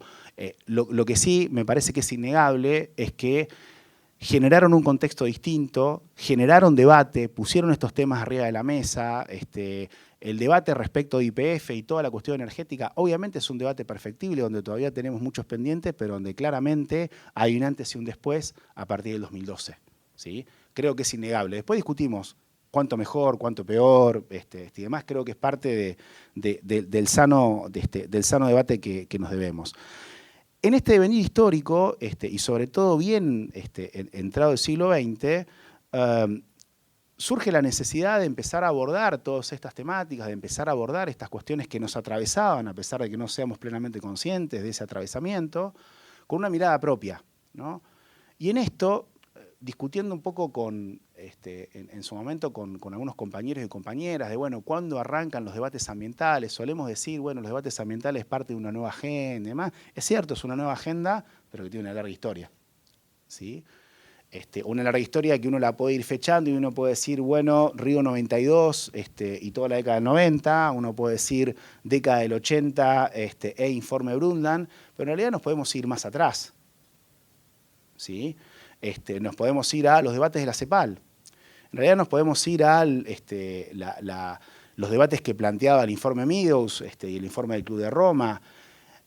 Y la respuesta latinoamericana al informe Meadows con el modelo mundial latinoamericano y aquella conjunción de intelectuales de buena parte de la región, tratando de dar una respuesta situada a aquel planteo que venía de los países centrales. ¿Sí? No negándolo, sino aportándole una dimensión de complejidad desde nuestra propia realidad que no necesariamente es la misma. Y ahí yo creo que vale la pena hacer el esfuerzo de poder pensar nuestros problemas situadamente, de poder pensarlos de nuestra realidad, de poder pensarlos de nuestras contradicciones, de poder pensarlos de nuestras tensiones, justamente, y perdón, digamos, que no sea correcto con el orden, pero justamente a cuenta de la tercera de las preguntas que Nacho nos proponía como disparadores y demás respecto de esto de la particularidad argentina o de Argentina en el marco de los debates mundiales. En realidad son las dos cosas.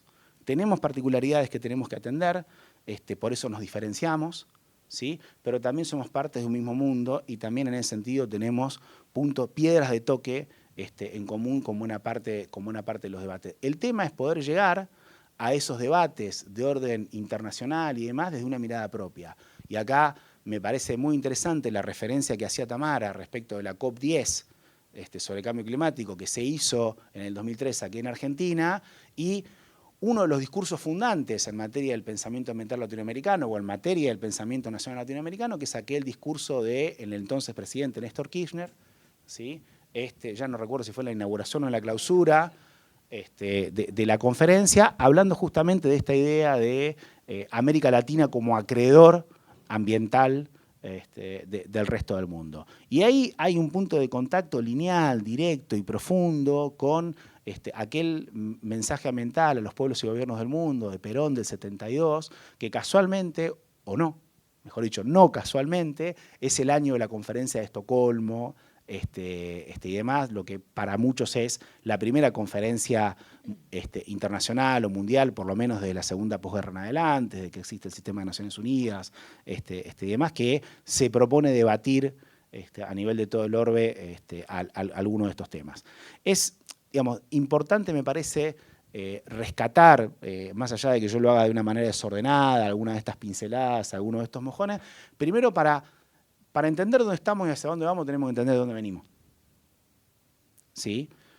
Casi un silogismo, pero creo que es importante. A veces está bueno repasar lo obvio, porque de tan obvio tendemos a olvidarlo. Y segundo, en ese de dónde venimos, rescatar la mirada propia y rescatar las construcciones propias y los debates propios, que están insertos dentro de debates mundiales, internacionales, es cierto, pero que tienen un componente propio que es innegable y que si lo esquivamos le vamos a chingar al vizcachazo. Perdonen mi castellano un tanto heterodoxo.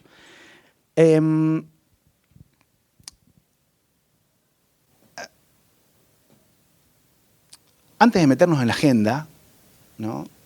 En aquel documento del 2011 nosotros hablábamos habíamos puesto un título que decía Desafío de sintonía fina en el medio de debates de trazo grueso, ¿sí? Parafraseando, un poco dialogando con el discurso de Cristina de aquel momento, ¿sí? Me parece importante plantear algunas cuestiones conceptuales que obviamente están abiertas a debate, no pretende ser una verdad cerrada, sino más bien una verdad relativa, ¿sí? Primero, ¿de qué hablamos cuando hablamos de ambiente? ¿Está? Y cuando hablamos de ambiente, como dijeron con mejores palabras que las mías quienes me antecedieron en el uso de la misma, no estamos hablando de cuestiones técnicas o tecnocráticas, no estamos hablando de las partes por millón de un metal en el agua, demás. Eso también es súper importante, ¿sí?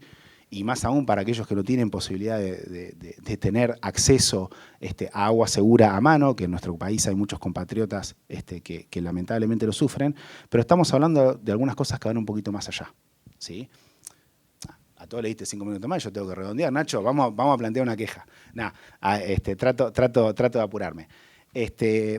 Cuando hablamos de ambiente, hablamos de la desigualdad en la distribución de la riqueza, del conocimiento y del poder como raíces de las problemáticas ambientales que anidan justamente en la relación sociedad-naturaleza, ¿sí? Una relación que está mediada por la producción. Nuestro principal vínculo, nuestra principal manera de relacionarnos con la naturaleza es a través del sistema productivo, ¿sí? Por eso muchas veces decimos que la principal política ambiental es la política económica.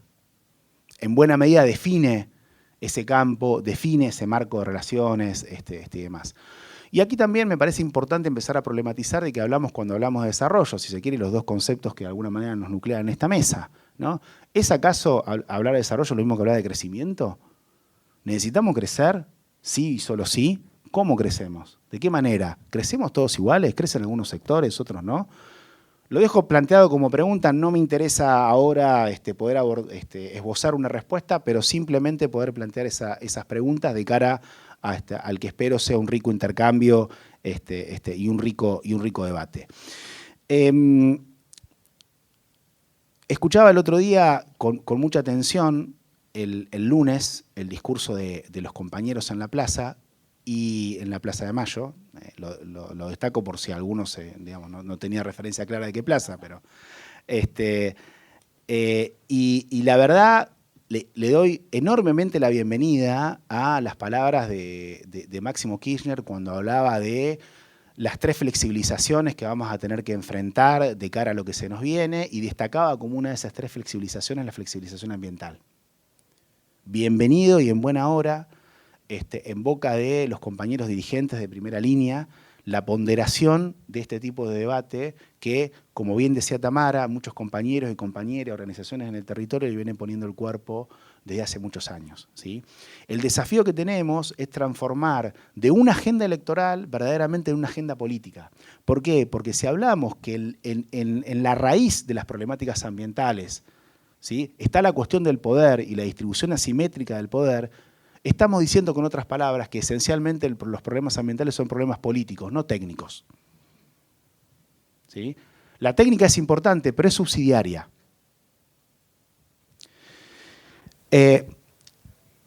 Y en esa agenda, ¿no?, que nos atraviesa, ¿no?, y en estas cuestiones inmanentes, entre comillas, para no citarme mal a mí mismo, si me permiten, voy a leer 2 parrafitos como para ir ya dando lugar al cierre y no extenderme más allá del tiempo que los compañeros han hablado. Nosotros definíamos al periodo kirchnerista, a los gobiernos de Néstor y de Cristina, como los gobiernos de la improvisación estratégica, ¿sí? ¿Y por qué decíamos esto? ¿No? Porque llegamos a decisiones estratégicas no fruto de la planificación, sino fruto de la coyuntura y las circunstancias. En el 2003, cuando asumió el gobierno Néstor Kirchner, él decía con total justicia que asumió con más desocupados que votos. La verdad, difícil planificar en esa situación. Difícil pedirle al compañero que termina llegando a la primera magistratura casi por la ventana, casi de casualidad, no nos vamos a meter nuevamente en la historia de ese proceso electoral, que llegara estrictamente con un plan armado de qué hacer frente a un gobierno que además venía, un país en realidad que venía de la crisis del 2001, un país que estaba prendido fuego. No todos tenemos la misma edad, pero creo que todos atravesamos el 2001, así que huelga recordar las circunstancias de aquellos años, ¿sí? No obstante, eso no significara que no hubiera una idea clara, una vocación clara de qué hacer desde el gobierno y que no hubiera tampoco una idea clara de dónde estaban las IES sobre las cuales poner los puntos, ¿sí? Pero nos atrevíamos a jugar con este concepto de la improvisación estratégica justamente para enmarcar las decisiones estratégicas en medio de las condiciones que nos imponía, la coyuntura. Y decíamos que el periodo kirchnerista al frente del Ejecutivo Nacional puede ser definido como el de la repentización estratégica, al enfrentar en un mismo plano y al mismo tiempo la coyuntura de asumir el gobierno con más desocupados que votos a la par de los desafíos estructurales de la gestión post-crisis del 2001. Este hacer camino al andar constituye un reto no siempre superado, al comprender que los temas ambientales, antes que obstáculos para el desarrollo, constituyen una oportunidad.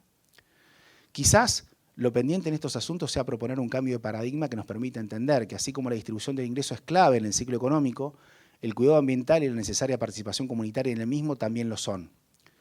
Por lo tanto, que resulta indispensable ampliar la frontera de derechos y las capacidades institucionales para ejercerlos y garantizarlos. La apuesta debe ser con el Estado y no contra él. En el conflicto y las respuestas que provoca, se juega la profundización de las transformaciones en curso. Y aquí destaco el rol del Estado, que es un rol para nosotros, en la Argentina del siglo XXI insustituible. El Estado no es un actor más, es el Estado determinante, es el fiel de la balanza, es el que ocupa el centro del ring, es el que previene que pasemos a un Estado jovesiano, donde, como decía Tucídides, los poderosos hagan lo que pueden y los débiles sufren lo que deben, ¿sí?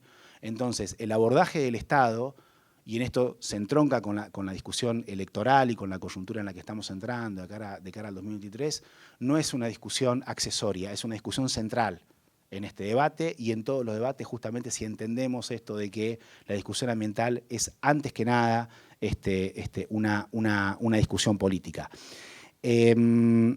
La verdad es que aún en la improvisación de mis palabras me quedaron varias cosas para compartir, digamos que las voy a guardar seguramente para cuando tengamos oportunidad en el debate.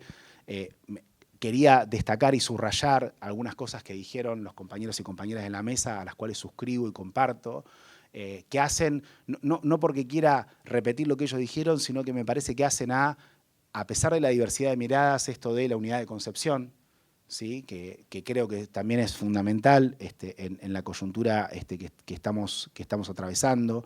Me quedo con algo que decía Tamara, estas discusiones, bajarlas al territorio, y yo digo, además de bajarlas al territorio, hay que subirlas a los escritorios. Repito esto que destacaba recién, de la agenda electoral, ¿sí? Tenemos que pasar a la agenda política, tenemos que ser cuidadosos muchas veces de no tirar el agua sucia junto con el bebé. Simplemente voy a repasar a vuelo de pájaro y ahora sí para cerrar definitivamente algunos de los ítems que nosotros señalábamos de la agenda ambiental en aquel 2019 y que creo que todavía tienen valor o tienen vigencia. El primero de todos tiene que ver justamente con la idea de institucionalizar la agenda ambiental, ¿sí? Que pasa no solamente por la creación de un Ministerio de Ambiente, y con esto me permite una digresión. En aquellos años también estaba instalada la discusión de si la Secretaría de Ambiente en ese entonces, donde yo laburaba y laburé muchos años, tenía que pasar a ser ministerio o no. Algunos compañeros en aquel momento nos oponíamos, porque decíamos, che, mirá, en realidad, si vas a crear un ministerio, no lo vas a dotar de nuevas herramientas, en realidad le estás dando mayor visibilidad a algunos problemas con la misma incapacidad de poder abordarlo. Entonces, dejalo que siga siendo secretaría. Empecemos discutiendo las herramientas y después discutimos la necesidad de ser ministerio o no ser ministerio. No obstante, también hemos crecido y reflexionado sobre lo propio y incluso sobre la propia experiencia, y esto no mengua, al contrario, apoya esto que decía Tamara de la importancia de tener ministerios de ambiente para poder discutir con otras carteras de igual a igual, para poder darle agilidad, ¿no?, a la gestión de política pública. Ya cierro, Nacho, te lo prometo.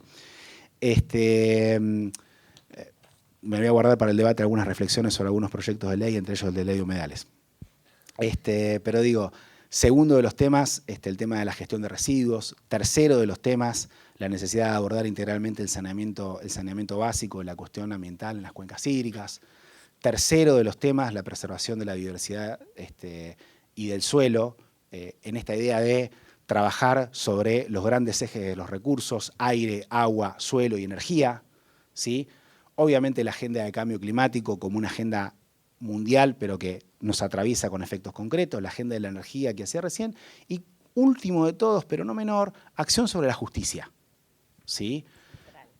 Y en esto me tomo solamente 30 segundos, ya sí cortaba el micrófono, Nacho, te lo prometo, pero digo, durante muchos años hemos tenido una incapacidad severa para dar desde la administración respuesta a las demandas ambientales que se nos presentaban.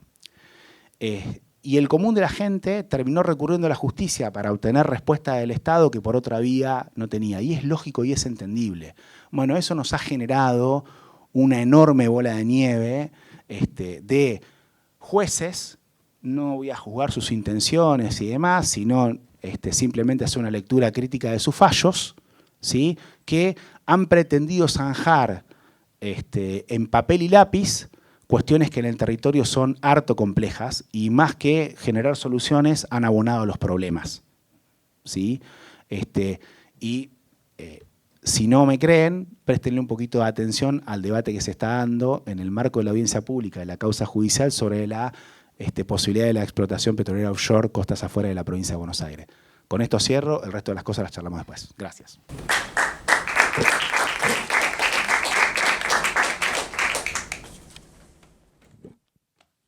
Perdón, pero también un poco el apuro es porque el cierre se va a hacer acá de la charla y me estaban diciendo en 15 minutos ya están entrando el panel de cierre. Bueno, gracias. Muchas gracias a los 4. La verdad, riquísimas las miradas, las exposiciones, súper complementarias, ¿no? Hasta pareciera que se hubiesen puesto de acuerdo, pero entre sí casi que no se conocían. Yo me llevo un montón de cosas en la mente como para seguir pensando, reflexionando, pero no viene el caso que hable yo. Así que les paso la palabra a quien quiera hacer comentarios, preguntas a los panelistas. La verdad que con vuelvo a decir, una riqueza inmensa que va desde la gestión al territorio, pasando por lo académico, por lo político. Creo que se han abordado todas las dimensiones posibles sobre este tema. Quizás alguna siempre queda afuera, pero creo que hemos sido bastante exhaustivos en ese abordaje. Así que los invitamos. Quien quiera hacer pregunta, comentario. Ahí tenemos un infiltrado que funciona como cameraman y al mismo tiempo va a ser de... Adelante. Hace muchos años, hace más de 30 años, que venimos cada vez más profundizando el extractivismo y eso nos da como resultado menos pobreza. Entonces la pregunta sería, digamos, ¿necesitamos seguir con más extractivismo para salir de la pobreza, de la desigualdad? Hay otras formas también de producir que tienen que ver con la agroecología, con cosas que se nombraron, y digamos que generan más puestos de trabajo, que generan menos impacto ambiental, y esto de... Ahora lo tengo por acá. Mientras más extractivismo, también estamos generando mayor migración de las poblaciones de zonas rurales y de pueblos indígenas a zonas urbanas que terminan dependiendo de planes sociales. Cuando antes por esas poblaciones podían producir sus propios alimentos, tenían agua potable y se manejan de manera más autogestiva, sin necesidad de una empresa que les dé un trabajo, de una corporación que les dé un trabajo, sin necesidad del Estado que les dé una ayuda. Mientras vamos profundizando sobre este modelo, ya sea gobiernos de izquierda o de derecha, lo fueron profundizando cada vez más. Es algo que se va dando en América Latina con megaminería, con sistema de producción de alimentos, bueno, en diferentes ámbitos. Y bueno, esto, creo que se pueden hacer las cosas de otra forma. Desde la agroecología hay muchos, digamos, proyectos productivos de agroecología a gran escala, como decía antes, ¿no? Que generan más puestos de trabajo y todo. El tema es cómo salimos de eso, ¿no? Cuando siempre el discurso desde lo político es necesitamos progresar, necesitamos más divisas y necesitamos cada vez más profundizar el modelo. ¿Cómo hacemos una transición de que la principal fuente de ingresos sea otra forma de producción y también cuestionarnos nuestros actos de consumo? Bueno, eso. No, aprovechando que hay compañeros funcionarios, sobre todo desde el área de ambiente, voy a hablar desde el mismo sector. También soy militante, también soy funcionaria, pero de otro ámbito. Me parece que, y soy marplatense, sacando el tema de la soft shop, quería hacer una reflexión respecto a eso. Me parece que compartimos todos y todas la idea de que la comunidad debe ser parte de los debates, de que la comunidad tiene que ser un actor central, sobre todo cuando es directamente afectada, sobre las problemáticas, los proyectos que encaramos. Pero me parece, sacando por ejemplo, un poco me quedé pensando en lo que planteaba sobre la ley de bosques, este ejemplo de, bueno, hacemos una ley, pero después como al final no servía del todo, la flexibilizamos y de ese 60% pasa a un 40%, porque la comunidad, bueno, ahí como una cosa del Estado no termina siendo un actor central en la definición porque no tuvo en cuenta anteriormente a la comunidad o porque la comunidad estaba en contra, entonces finalmente se hace como un mix de propuestas que derivan en lo mismo que ya teníamos antes, quizás flexibilizando al final los controles y la protección. En el caso de Mar del Plata lo que encontramos fue que se hicieron un montón de audiencias, tanto a nivel nacional como local, y la verdad es que la gente se expresó en contra. Entonces lo que yo digo es, a mí me parece que el proyecto, yo estoy a favor del proyecto en particular de la soft shop, creo que es un proyecto que va a beneficiar muchísimo a los marplatenses y a toda la matriz productiva y económica del país. Sin embargo, creo que ahí tenemos que hacer un mea culpa como espacio político, como funcionarios, y cómo nos salimos a hablar sobre ese proyecto, a convencer, a incluso discutir como la comunidad, o sea, ¿por qué nosotros no tenemos esa capacidad y no la estamos teniendo con un montón de debates vinculados al ambiente, como un poco esto de, bueno, que pase lo que pase, pareciera a veces, y ver si sale, y no estamos generando espacios verdaderos de discusión y de diálogo con las comunidades y con todos los sectores que son afectados, porque tanto positiva como negativamente también hay efectos en todos los proyectos, como pasa en todo, no solo en el ambiente. Entonces, por ahí tener una perspectiva en la cual tengamos la capacidad un poco de anticiparnos a ciertos debates, de generar participación comunitaria real y debate real en donde podamos escuchar y podamos, bueno, un poco convencer también antes, no después. Siento que justo en esa propuesta, que es encima una propuesta de tanta magnitud en términos económicos, de empleo, de producción, de capacidad de cadenas de producción de valor, un montón de impacto que podría haber tenido en su momento, como no fue bien trabajada desde el mismo gobierno, bueno, devino en que hoy, ahora por ejemplo hace unos días salió en Mar del Plata un análisis sobre todos los oradores que se expresaron y el 80% eran en contra. Entonces digo, bueno, encima abrimos el debate y quedamos públicamente como que lo estamos haciendo con toda la ciudadanía en contra. Entonces, bueno, ver eso que planteaban de cómo generamos espacios de participación, creo que, bueno, un poco también hay que aprender de las experiencias que no nos salen del todo bien. Gracias. Si hacemos una... Dale. Pero... Quiero que conste que hay animosidad de parte del orador. Dale que le No, digamos, en esto, para ser justo, tuvieron la generosidad de dejarme hablar último, así que, digamos, salgo al toro primero en este sentido. A ver, primero con lo del compañero, ¿no? Vos traes a la mesa la gran pregunta, que es el cómo, ¿no? En realidad, a veces en el qué nos ponemos fácil de acuerdo, la gran pregunta es el cómo lo hacemos, ¿sí? Y en este sentido, quienes me precedieron daban cuenta de lo complejo que son las transiciones, ¿sí? No solamente primero porque hay que tener la visión, después tomar las decisiones, sino después generar los medios para que esas transiciones se lleven adelante. Las transiciones son necesariamente complejas, necesariamente implican remover intereses, necesariamente demandan tiempo, no hay magia en esto. Primera cuestión que tenemos que asumir, y primera cuestión... Perdón. Y segunda cuestión, perdone que lo traiga Gramsci a este debate, pero, muchachos, hay correlaciones de fuerza que están dadas. Si nosotros queremos vencer esas correlaciones de fuerza, tenemos que acumular en el sentido hacia donde queremos transformar. No basta con declamar tenemos razón, ¿sí? Cuento un pequeño ejemplo. Laburé, entre otras cosas, muchos años con Luis Basterra, presidente de la Comisión de Agricultura en la Cámara de Diputados, después ministro de Agricultura, y demás.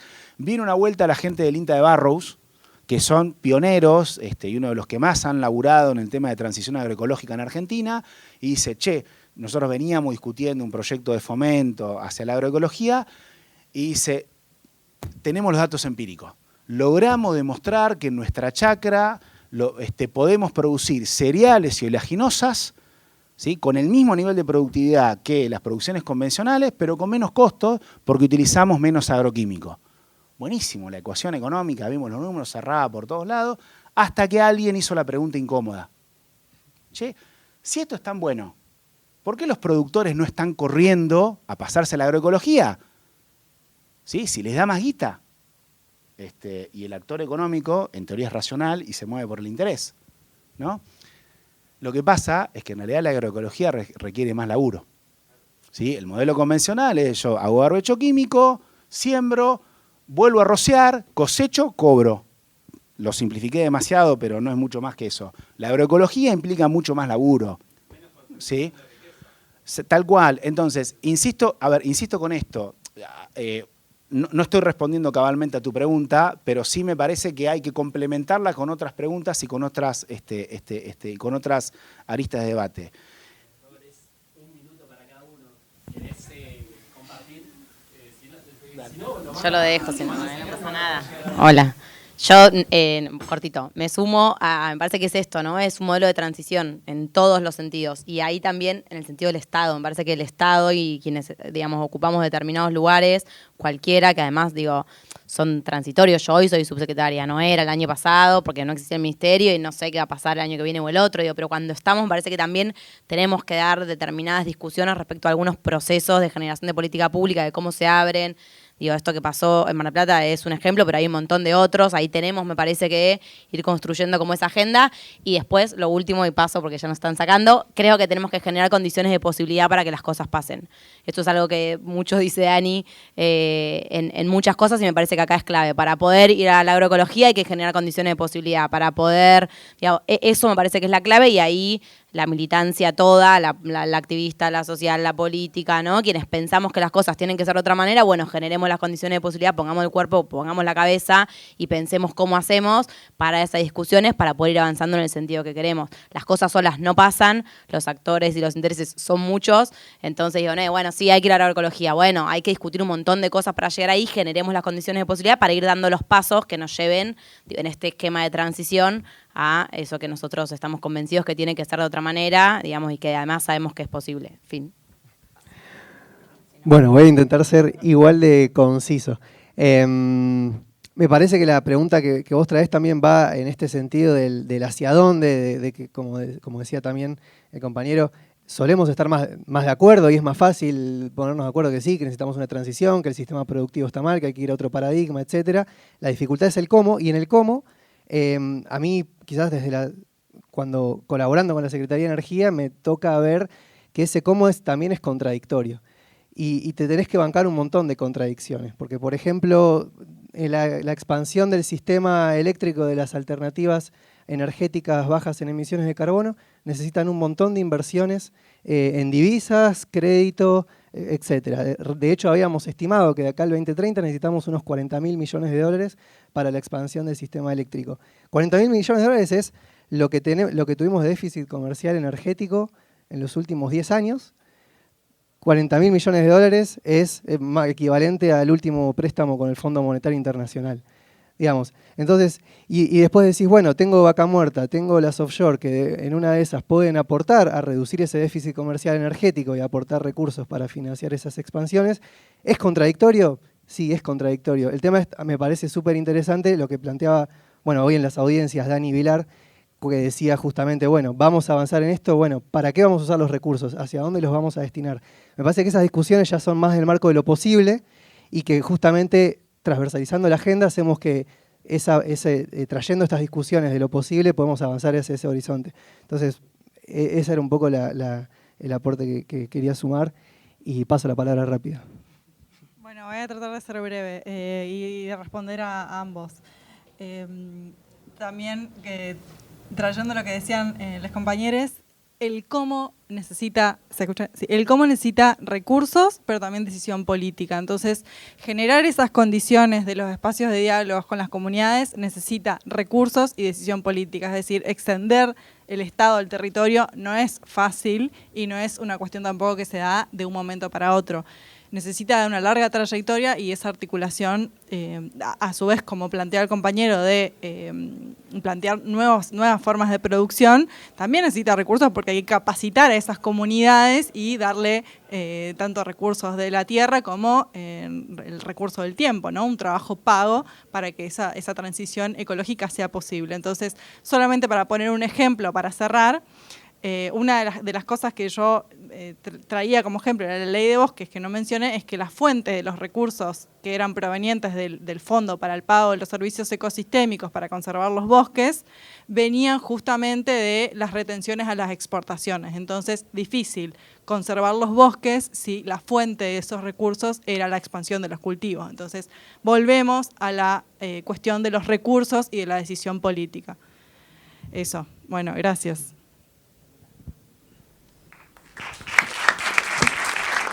Vamos a pedir un fuerte aplauso a este panel y el caso que ha tenido aquí. Muchas gracias de nuevo, muchas gracias a ustedes.